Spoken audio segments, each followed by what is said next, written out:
Nasunog sa dagat ang isang yate na maghahatid sana ng tulong sa mga napinsala ng lindol sa Glan, Sarangani. Sinusubukan silang sagipin ng isa pang bangka na nasunog din. Live mula sa bayan ng Glan, nasa frontline ng balitang yan, si Gary De Leon. Gary, anong sanhi nitong nangyaring sunog? Bago yan, Cheryl, nakarating na ang mga tulong sa munisipyo ng Glan, katulad ng mga pagkain, supply ng tubig. Ito yung mga bagay na dinadaing ng mga kababayan natin ng ilang araw na. Pero kanina nga, maghatid sana ng tulong ang isang yate, pero bigla itong nasunog.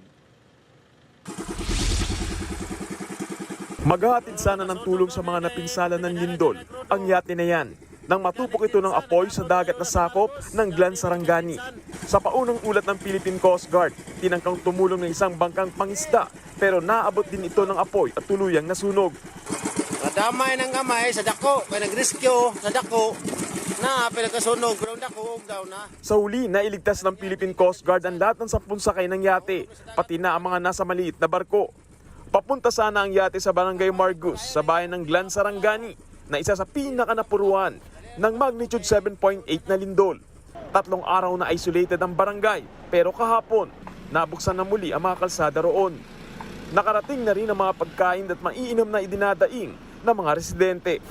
Hindi po kami okay so far, no? Pero marami kaming pagkain ng i-deliver, pero yun nga ang problema namin, hindi passable pa ang mga roads.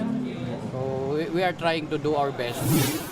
Bagamat may mga tulong nang nakarating, wala pa ring supply ng kuryente at tubig sa Glan. Kulang din ang krudo para sa clearing operation. As of now, we have 20 casualties, pero marami pa akong casualties na yung natabunan ng landslide. So hindi pa namin naumpisahan ma-retrieve.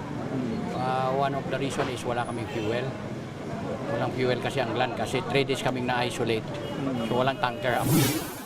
Mula sa naunang 8 barangay na isolated dahil sa landslide, 4 na nabuksan ang mga kalsada. Kabilang dito ang Barangay Small Margus na 23 kilometers ang layo mula sa poblasyon ng Glan.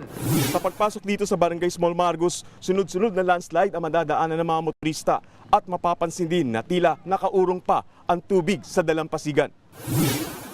Pahirapan ang clearing operation ng DPWH dahil sa banta ng mga pagguho, tulad na lamang sa bahay ni Glyce sa Kalamayan na pinadapa ng lindol. Nung biglang yumanig, ewan ko pa, ano ang forma ko, bakit nagkaganito. Yung anak kong maliit, mabuti yung kapitbahay namin na nakahawak.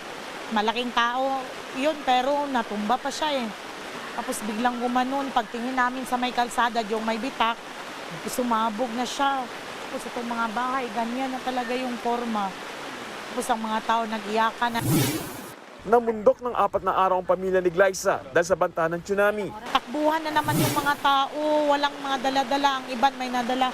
At yung mga bata, nagkawatwak, pati yung anak ko nga na nawalay sa amin yung isa kasi ewan kung sinong nang nagdala pa, paakyat na ng bundok.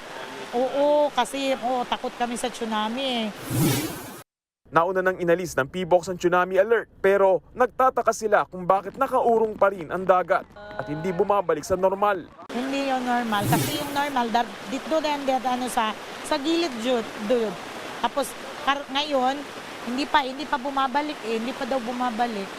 So hindi yan normal na dagat namin. O wala nang tsunami warning, pero takot din kami kasi hindi yan yung normal na dagat namin eh. Sa tala ng PDRMO ng Sarangani, nasa 28 na ang nasawi sa lindol, 157 ang sugatan at 9 pa ang nawawala. 743 na pamilya ang mga nagbakwit at sa kabuuan, nasa 54,000 na ang pamilyang apektado. Aabot naman sa higit 3,500 ang mga nasirang bahay at mga gusali sa Sarangani at tinatayang nasa 11,100 ang partially damaged. Sa ngayon, unti-unti nang naibabalik ang supply ng tubig at kuryente sa ilang lugar na sakop ng Sarangani, kabilang ang bayan ng Malapatan. Pero nananatili pa rin sa dilim ang bayan ng Glan ngayong araw ng kalayaan. Ganito ang eksena dito. May mga nagwawagayway ng mga karatula sa kalsada para mamalimos sa mga motorista. Hihingi kami ng pagkain, tubig sa gobyerno! Hanggang ngayon wala pang tulong!